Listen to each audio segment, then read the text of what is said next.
الحمدللہ ونحمدہ ونصلی ونسلم علی رسول الکریم۔ اللہ سبحانہ وتعالیٰ کے عاجز بندے ہیں۔ اللہ تعالیٰ نے بہت بڑا احسان کیا ہے ہم پر کہ ہمیں صفائے انسانیت میں جگہ دی، اور اس سے بھی بڑھ کر حضرت محمد صلی اللہ علیہ وآلہ وسلم کی امت میں سے پیدا کیا اور ہمیں یہ کلمے سے نوازا، لا الہ الا اللہ محمد رسول اللہ صلی اللہ علیہ وآلہ وسلم۔ اس کلمے کے لیے نبی کریم علیہ السلام نے فرمایا یعنی یہ جنت کی چابی ہے، لا الہ الا اللہ محمد رسول اللہ، یہ جنت کی چابی ہے، گویا کہ جنت میں جانے کا ٹکٹ ہے، داخلہ ہے۔ اس کا مطلب کیا ہے؟ اللہ سبحانہ وتعالیٰ کے سوا کوئی معبود نہیں، کوئی خالق نہیں، کوئی مالک نہیں، کوئی رازق نہیں، کوئی رب نہیں، اور ہم اللہ تعالیٰ کے محتاج بندے ہیں۔ پوری کائنات اللہ تعالیٰ کے قبضہ قدرت میں ہے۔ وہی ہے، اللہ تعالیٰ نے فرمایا خود بھی صورت آل عمران میں کہ کہیں قل اللہم مالک الملک تؤتی الملک من تشاء وتنزع الملک ممن تشاء وتعز من تشاء وتذل من تشاء بیدک الخیر انک علی کل شیء قدیر، کہ کہو کہ یا اللہ آپ ہی تو ہیں بادشاہ، مالک الملک، آپ ہی ان ملکوں کے بادشاہ ہیں۔ تؤتی الملک من تشاء، جسے چاہتے ہیں بادشاہی عطا کرتے ہیں، وتنزع الملک ممن تشاء، جس سے چاہیں بادشاہی کو چھین لیتے ہیں، وتعز من تشاء، جس کے لیے چاہیں ان کو عزت دیں، وتذل من تشاء، جس کو چاہیں ذلیل کر دیں۔ تو یہ اللہ تعالیٰ کے جو ہے وہ فیصلے ہیں، اللہ تعالیٰ کے اختیار ہیں۔ تھوڑے سے وقت کے لیے انسان کو بھیجا ہے تاکہ وہ اس میں نیکیاں کمائے اور اللہ کی رضاؤں کو کمائے، تاکہ اللہ تعالیٰ اس کو لیے ہمیشہ ہمیشہ میں جنت میں رہنے کا ٹھکانہ قرار دیا جائے۔ اور محمد رسول اللہ کلمے کا دوسرا جز ہے محمد رسول اللہ صلی اللہ علیہ وآلہ وسلم۔ ہم نے رسول اللہ صلی اللہ علیہ وآلہ وسلم کو اللہ کا رسول مانا ہے اور آخری رسول مانا ہے، اور اس کلمے کے پڑھنے کے ساتھ ہی ہم مکلف ہو گئے کہ ہم اپنی زندگی اللہ تعالیٰ کے احکام، نبی کریم علیہ السلام کی مبارک سنتوں کو پیش نظر رکھ کر گزاریں گے۔ اپنی مرضی کی زندگی ہم نہیں گزار سکتے، ہم فرما برداری والی زندگی گزاریں گے، ہم حضور کی غلامی والی زندگی گزاریں گے کہ اسی میں ہمارے لیے نجات ہے، اسی میں کامیابی ہے، اسی میں عزت ہے۔ اور نبی کریم علیہ السلام کی نافرمانی میں دونوں جہانوں کی تباہی ہے، بربادی ہے۔ تو لہذا جب کلمہ پڑھ لیا تو سب سے اونچا عمل جو ہے پھر وہ نماز کا آتا ہے، کہ نماز جو ہے وہ 5 وقت دن رات میں فرض کی گئی ہے۔ اللہ تعالیٰ نے فرمایا ان الصلاۃ کانت علی المؤمنین کتابا موقوتا، کہ مقررہ وقتوں پر یہ فرض کی گئی ہے، اور شب و روز میں 5 وقت نماز فرض ہے۔ تو مومن کا کام ہے کہ ان اوقات کی حفاظت کرے، فجر، ظہر، عصر، مغرب، عشاء، یہ نمازیں جو ہے وہ با جماعت ادا کرے، با جماعت ادا کرے۔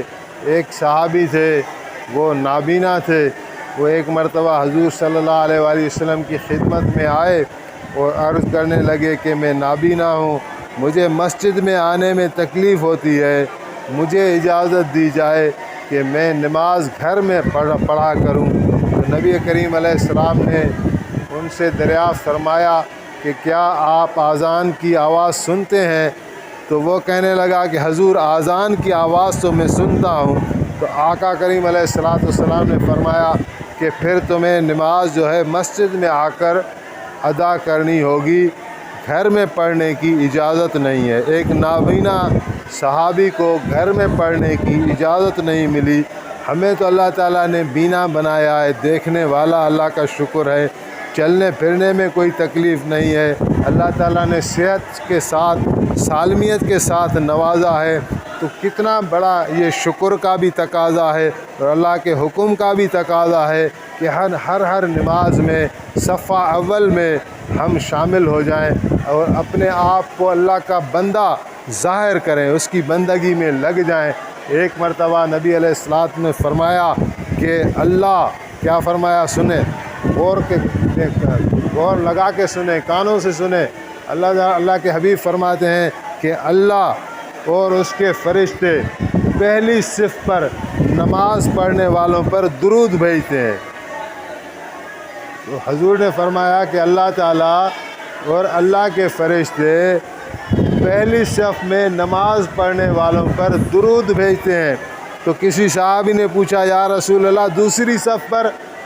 تو پھر نبی علیہ السلام نے فرمایا کہ اللہ تعالیٰ اور اس کے فرشتے پہلی صف والوں پر درود بھیجتے ہیں۔ تو پھر اسی صحابی نے پوچھا یا رسول اللہ دوسری صف والوں پر؟ تو پھر حضور نے تیسری مرتبہ یہی فرمایا کہ اللہ تعالیٰ اور اللہ کے فرشتے پہلی صف میں با جماعت نماز ادا کرنے والوں پر درود رحمتیں بھیجتے ہیں۔ تو پھر اسی صحابی نے پوچھا یا رسول اللہ دوسری صف والوں پر؟ تو آقا کریم علیہ السلام نے فرمایا دوسری صف والوں پر بھی۔ تو لیکن اس میں دیکھو کتنا فرق آ رہا ہے، پہلی صف اور دوسری صف بھی۔ وہ صحابہ کا ہمارے اوپر احسان ہے کہ وہ پوچھ لیتے تھے، کیونکہ جہاں تو 2 صفیں ہیں، 4 صفیں ہیں، بعض اوقات کتنی بڑی مسجدیں ہیں، خود بیت الحرام دیکھیں، مسجد نبوی دیکھیں، کتنی بڑی مسجدیں ہیں، تو ان میں مشکل ہو جاتا ہے صف اول میں جگہ پانا۔ لیکن تکبیر اولیٰ میں تو ہر ایک شامل ہو سکتا ہے، تھوڑی کوشش کرے۔ صف اول میں ہر ایک داخل نہیں ہو سکتا، تو تکبیر اولیٰ میں ہر ایک بندہ داخل ہو سکتا ہے۔ اس واسطے اللہ تعالیٰ نے ہمیں پیدا کیا ہے نماز میں ہم حاضر ہو جائیں، خشوع، خضوع، ادب، طہارت، یہ شرائط، یہ فرائض، یہ سنتیں، یہ واجبات، ساروں کا خیال رکھ کر نماز پڑھیں تاکہ نماز ہماری قبول ہو اور نماز ہمارے نجات کا ذریعہ بنے، اور دنیا میں بھی جو نماز پر وعدے ہیں وہ بھی ہمیں ملیں، اور جو نماز پر قبر کے وعدے ہیں وہ بھی ہمیں ملیں، اور جو حشر پر وعدے ہیں وہ بھی ہمیں ملیں۔ نماز سے بے پرواہی نہ کریں۔ اور پھر فرمایا کہ نماز کو اور زندگی کو شریعت پر لانے کے لیے علم کی ضرورت ہوتی ہے، ہم علم کے محتاج ہیں۔ تو علماء کرام سے سیکھیں، سیکھ کر زندگی گزاریں، سیکھ کر شریعت احکام کی پابندی کریں اور بجا لائیں۔ مثال کے طور پر نماز کو سیکھیں، قرآن پاک کی تلاوت کو سیکھیں، روزے کے احکام کو سیکھیں، کام کاروبار جو ہے اس کے اصول و قواعد سیکھیں علماء کرام سے سیکھ کر۔ ایک مرتبہ جب آپ معراج پہ گئے تو آپ نے فرمایا اطلعت لیلۃ المعراج علی النار فرأیت اکثر اہلھا الفقراء قالوا یا رسول اللہ من المال قال لا بل من العلم۔ حضور نے فرمایا کہ معراج والی شب جب میں دوزخ پر میں نے دیکھا تو دوزخ جو ہے وہ محتاجوں سے بھرا ہوا ہے۔ تو صحابہ کرام حیران ہوئے اور عرض کرنے لگے یا رسول اللہ محتاج یعنی وہ جن کے پاس مال نہیں ہے؟ آپ نے فرمایا نہیں، وہ علم کے محتاج، علم نہیں تھا ان لوگوں کو۔ تو بے علمی جو ہے وہ ایک اندھیرا ہے، ایک ظلمت ہے، پتہ ہی نہیں چلے گا کہ گناہ کیا ہے، ثواب کیا ہے، اور انسان کی زندگی عقارت ہو جائے گی، ضائع ہو جائے گی۔ اس لیے نبی علیہ السلام کا فرمان ہے کہ بندہ 60 سال نماز پڑھتا ہے، ایک نماز اس کی قبول نہیں ہوتی۔ اس کو پرواہ نہیں تھی کہ نماز میں کیسے پڑھ رہا ہوں، کیسے نہیں پڑھ رہا۔ تو یہ نمازیں بھی تب کام آئیں گی جب ادب کے ساتھ، علم کے ساتھ، خشوع خضوع کے ساتھ، فکر کے ساتھ ادا کی جائیں، اور اللہ کا ذکر کرتے رہیں، خاص طور پر 3 جو تسبیحات بتاتے ہیں 100 مرتبہ تیسرا کلمہ سبحان اللہ والحمد للہ ولا الہ الا اللہ واللہ اکبر ولا حول ولا قوت الا باللہ العلی العظیم.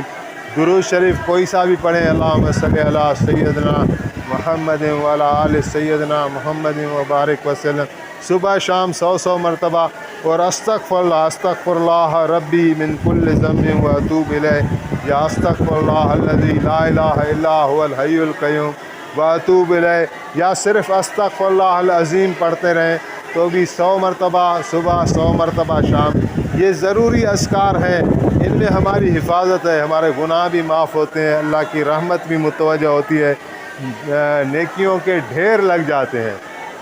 ایک حدیث شریف میں ہے کہ جو سبحان اللہ کہتا ہے، سبحان اللہ جو کہتا ہے یہ آدھے میزان کو بھر دیتی ہے.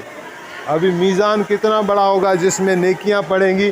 تو حضور فرما رہے ہیں ایسی بشارتوں کے ساتھ آپ مبعوث ہوئے کہ 1 مرتبہ کا سبحان اللہ پڑھنا آدھے میزان کو بھر دیتا ہے. کتنی بشارتیں ہیں.